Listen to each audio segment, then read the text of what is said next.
Since the planet was invaded by aliens in the year 3020, the planet has been like this. For this video it has nothing to do with it. Today we are going to talk about Tesla. Let's go. Does Tesla really go to Brazil?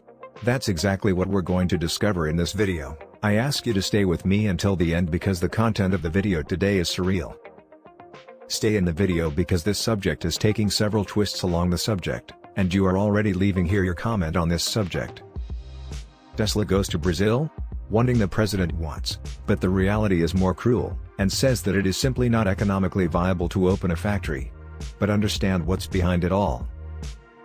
Tesla has been in the news for the past few days after President Bolsonaro announced that he intends to meet with the company on his next trip to the United States, with the aim of convincing Elon Musk to set up a factory in Brazil. Obviously fans, who thought the electric car was an eco-buddy thing, now consider it the best idea in the world. Unfortunately, reality does not collaborate with this presidential will, as we will see later. This electric car idea would be good for many factors anywhere in the world.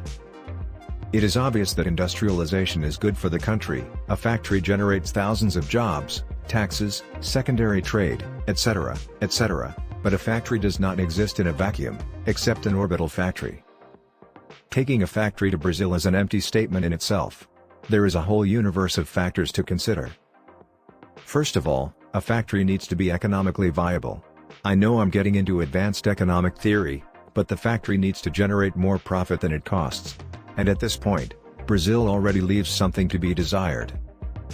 Making the roughest possible calculation, Tesla's gigafactory in the United States represents a $5 billion investment.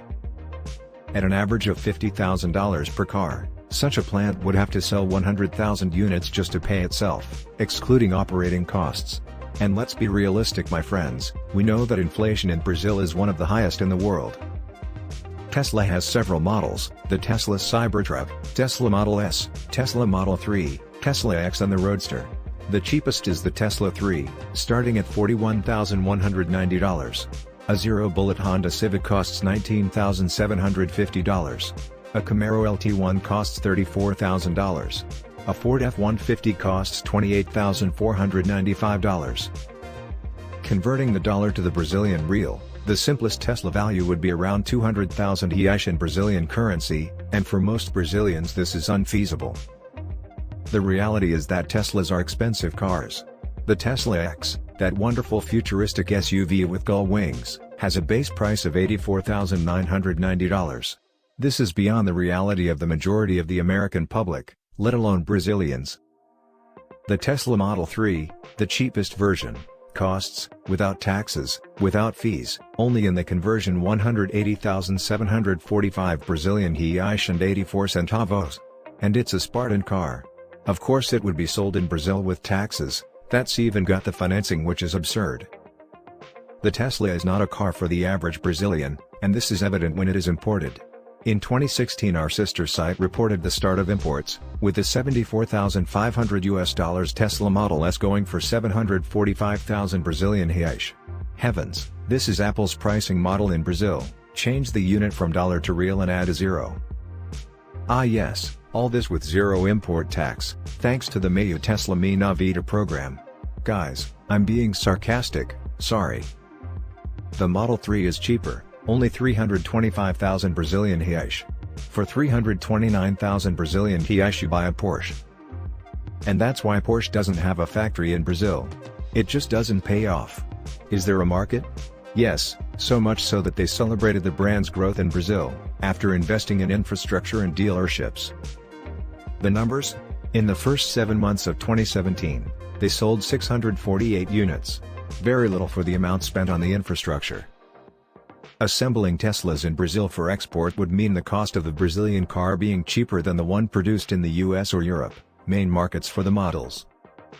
Let's be realistic, the people of Latin America do not live buying a car worth 180,000 Brazilian reais, because the country's minimum wage is far from this reality. Given the Brazil cost, our workforce is no longer competitive except when compared to the first world. It makes no sense to bring a plant to Brazil, if Musk wants cheap labor and affordable freight. He opens a plant in Mexico. Contacts he has. It's my friends, by the way, the Brazilian dream will have to wait a little longer. An automaker is not an isolated entity. It depends on a huge supply chain, depending on the model with more than 200 companies aggregated. Let's be honest, Brazil is limited in relation to Tesla. These companies depend on investments to adapt to a new model. In many cases the suppliers refuse to supply for new models, and when we talk about a Tesla factory, we are dealing with a type of supplier that simply does not exist in Brazil. Bringing Tesla to Brazil means fostering an entire supply chain specific to electric cars, with all the complexity involved. Otherwise, Tesla will have to import the bulk of its components, increasing the cost. Not to mention the eventual devaluation of the real.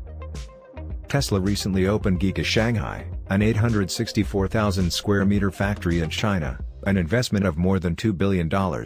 A gigantic investment for a very large market. The goal is to produce 250,000 cars a year to serve the local market and avoid the cost of shipping cars from the US or Europe. Now the leap of the cat, the imported Tesla Standard Range Plus Model 3s costs $63,000 in China. The locally produced version costs $50,000. There is no magical cost reduction involved. The Tesla remains an expensive car, beyond the reach of most people. It is not just in Brazil that this idea of taking Tesla becomes unfeasible, but it is also in several countries around the world. The difference is that everything is big in China, and Marxism-Leninism has produced the country with the most millionaires in the world. There are 4.4 million of them. There are people rich enough to bank the market. In Brazil, that number grew to 259,000 in 2019, don't ask me how many YouTubers are. It is unanimous among analysts, Tesla's factory in Brazil is an unfeasible idea. There is not enough market to justify its construction. The company does not even have official resales or support here. The idea of bringing electric cars to Brazil is still very premature. The country is too big and too poor to make this operation profitable. And no, things like autopilot and most media and connectivity features don't work.